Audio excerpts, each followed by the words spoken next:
These two are absolutely not in a subset. Scalars have magnitude and vectors have direction too, so you might think vectors include scalars, but absolutely not. You got it? So because scalars and vectors are separate, a scalar can only be named scalar, or a vector has to be named vector.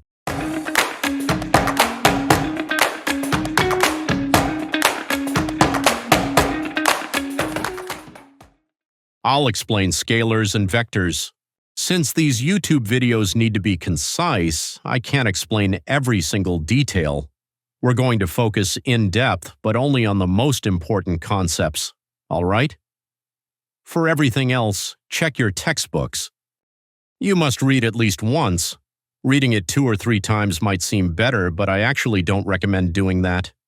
You can't skip reading this for the exam, right? So let me briefly explain scalars and vectors.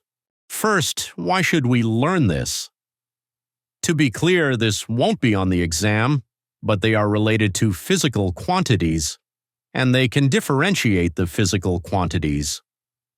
For example, we distinguish between an object's speed and velocity, or its distance and displacement.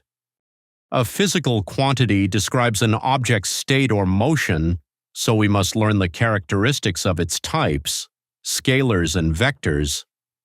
These are like the units of physics, so if you don't know these quantities, or units, what can happen is, for example, imagine you start a job at a hardware store in the US. They use inches and feet, not centimeters. What happens if a customer asks for 10 feet of lumber but you assume it's the same as 10 meters and cut the wrong length? That becomes a huge problem, right? So whenever you start working in a new field, you have to study the units used there. It's the same with pounds and kilograms. You can't just guess and assume 1 pound is the same as 1 kilogram. Right? Every single profession has its own units. They have their own words, their own specific terminology. It's the same. In physics, a physical quantity describes the properties of an object. Its types include scalars and vectors. Just think of it that way. Got it?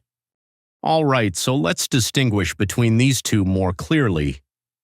First, a scalar is a quantity with only magnitude, or size. On the other hand, a vector has magnitude and also has direction. So why separate them into scalars and vectors? Can't we just use vectors? Or can't we just use scalars? There's a reason they're divided. These two are absolutely not in a subset. Scalars have magnitude and vectors have direction too, so you might think vectors include scalars, but absolutely not. You got it? So because scalars and vectors are separate, a scalar can only be named scalar, or a vector has to be named vector. Does that make sense? The two are clearly distinct. Okay, let's see. It may be difficult at first, but you'll get it now. Here's an example. First, it is mass. Mass only has magnitude. It doesn't have direction. We don't say like, oh, you're 50 kilograms to the east or you're 30 kilograms to the west. Right? That's why mass only has a magnitude, and so it's a scalar. Time is another example. Time can't go backwards. We haven't invented time travel. So it always flows in one direction. That means it only has magnitude. Time is a scalar with no direction. On the other hand, force is a vector. Applying 100 newtons of force to here is different from applying 100 newtons of force here. Different direction, different result, right? In this case, direction matters. A magnitude of 100 newtons isn't the whole story. You also have to specify the direction, because you can push this way or you can pull the opposite way. That creates a completely opposite effect, so you get a completely different motion. That's why force needs both magnitude and direction. Remember this, vectors have both magnitude and direction. Simple, right? You have to understand, not to memorize. Very simple one, right? So let's be sure to understand these categories. This is a basic concept, so I'll write it here. Now let's look at some examples of scalars and vectors. First up, scalars.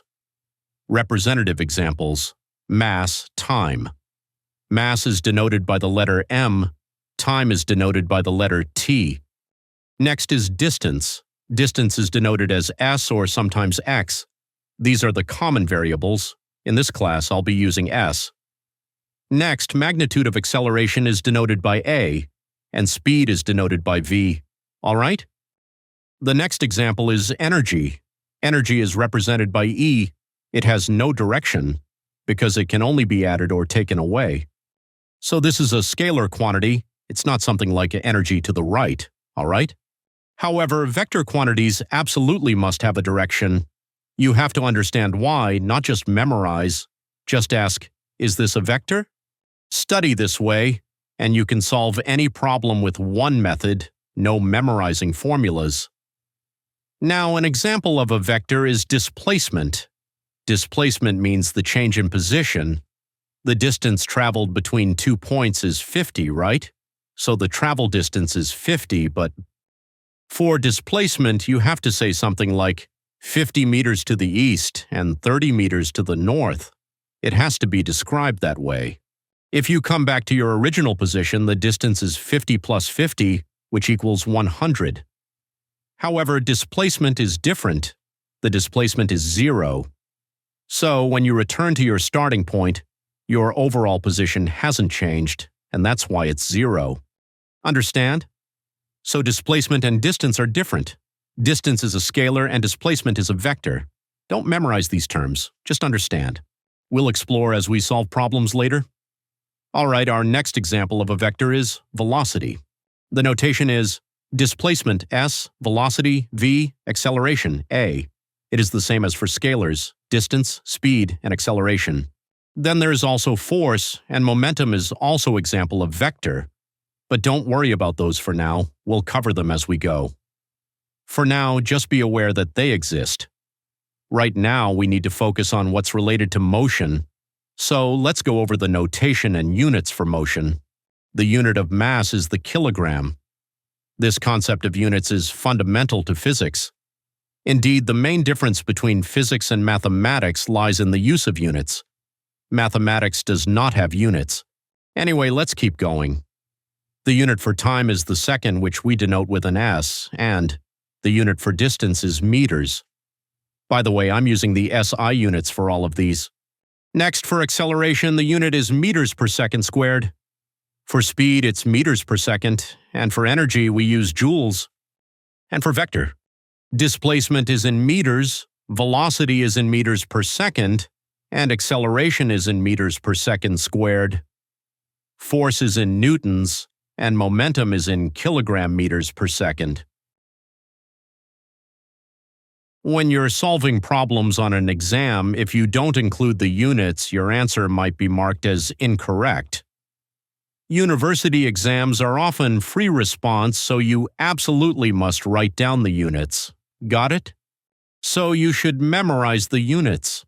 But don't worry, if you just follow my lectures, you'll start to memorize them naturally, and over time they'll become second nature to you. Okay, let's finish up. Scalars and vectors are meant to be understood. And scalars and vectors are not related to each other. And one more thing, significant figures. I'll make a separate video explaining significant figures to make sure it's easy to understand.